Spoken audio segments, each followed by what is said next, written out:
Another garbage that wouldn't get me any closer to destroying Shayna Brockman. No way, 5 minutes and counting and I still hadn't moved? Come on, focus!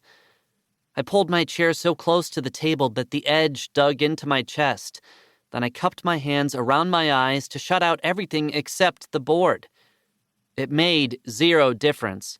All I could think about was how much I wished I was that kid next to me, all on his knees and in the zone. Probably fizzy, too. This was a nightmare. This was why teleportation needed to get invented and fast. If only I could press a button and disappear. I could drop my king, resign. That would be the fastest way to end this. But Mom would see my scorecard, and she knew enough chess to tell that I wasn't in trouble. At least, not the kinds that Shayna could dole out. The smart play was the queen's bishop. All I had to do was give her a little zoom. Zoomers, that's what I used to call the pieces with zoom power. The rooks, the bishops, the queen. The ones that can move any number of spaces. When did I stop calling them zoomers? Just then, something clanged loudly right under my chair. I flinched and checked the floor. A shiny steel water bottle rolled to stop against the leg of the table. It was his, the kid on his knees. I'd seen it next to him. He must have knocked it down by accident. But he hadn't looked away from the board, not for a second. Of course he hadn't, because he was in the zone. What was I thinking? I couldn't do this, play without the zone. It was impossible. I was too in this room, too in my body wearing these too small pants. The magic of the zone was that I wasn't in a room or even in a body. I was in the game, and only there. I don't know. Maybe it wasn't impossible to play like this.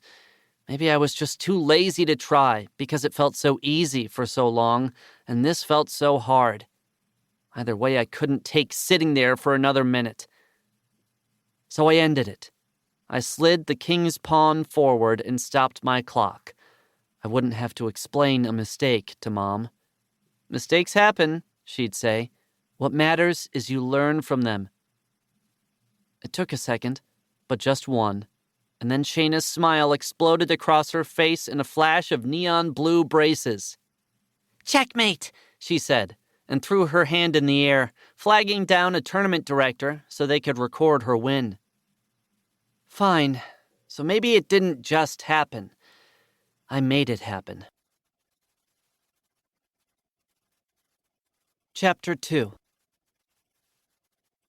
Have you ever tried to eat when someone is making a poor you face? It's impossible. Your throat goes tight like super old chewing gum, and there's no squeezing anything down through that goo. It was the day after the chess tournament, and since it was still the weekend, I was home all day with Mom's poor Milo face. So, even though fried egg sandwiches on everything bagels are my second favorite breakfast behind chocolate chip pancakes, I couldn't eat a bite.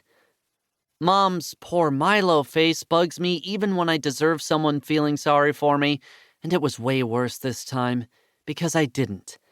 Losing on that first day of the tournament wasn't like Nuala Kim Jackson tearing up the Valentine I gave her when I was 6, or Will Ponder giving me a dead arm for accidentally knocking over his popcorn at the movies in 4th grade. This was different. This was my fault. Finally, Mom stopped looking at me so she could get some work done. It was almost 1 by then, so I got right on the phone with Ray's and ordered a pepperoni pizza, extra pepperoni, to be delivered ASAP. Which is why, when the bell rang from downstairs, I just buzzed the person in without asking who it was. Yeah, I know. You should always find out who it is before you buzz them in. Mom's told me 1,000,000 times, but I was starving. And if we're getting technical, that was her fault. Normally, I do my best to keep Mom on a strict diet of good news only, but there was no keeping a loss from her. For one thing, the game results are posted in the Skittles room after every round. For another, losing on the first day meant no free chess camp, which meant she'd need to find some other place to park me for the summer while she worked. Fingers crossed, she'd let me go to sleepaway with Henry. He'd told me about all the stuff you could do at Camp Dundee.